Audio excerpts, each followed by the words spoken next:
We the people. Three simple words that define the American idea that the founders brought to reality.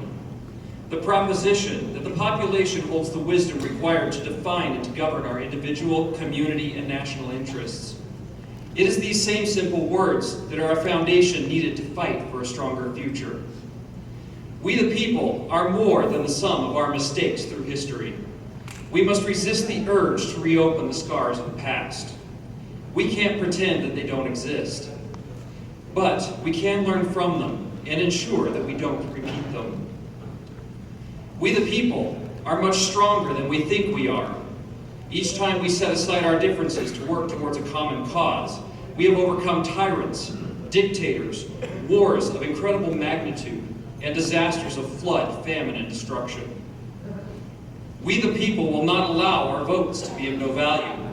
We will prove that every vote counts, that we can come together as one voice to compel our representatives to work for the people instead of their own interests. We the people will fight for the self-evident truths of life, liberty, the pursuit of happiness, and the individual rights granted not just by others, not just by governments, and certainly not by money, but by virtue of being alive. We the people will not be silenced, will not be discounted, and we will not quietly stifle our anger to anyone who would use their power to enrich themselves, a corporation, or an organization at the expense of others.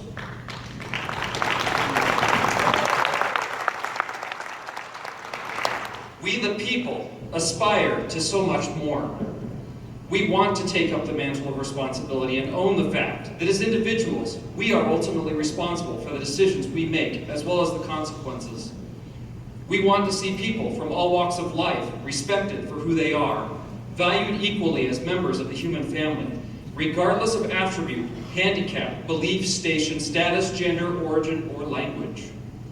We want to see mutual respect for those of other opinions, regardless of how much we disagree. We want to see concern replace indifference, pride replace arrogance, confidence replace fear, education replace ignorance, ambition replace greed, and service replace selfishness.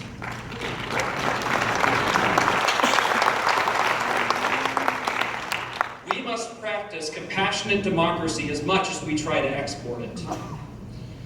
We want to see principles and ideas judged by their merit rather than their age or origin. We don't want to settle for mediocrity. We demand excellence.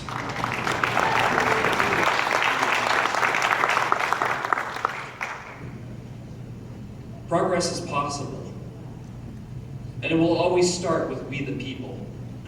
And we won't rest until we achieve the immortalized words we say every time we stand and face the flag and pledge that we are indivisible and we find liberty and justice for all. My name is Ryan Solen, and I am running for Congress to replace Paul Ryan in the 1st Congressional District.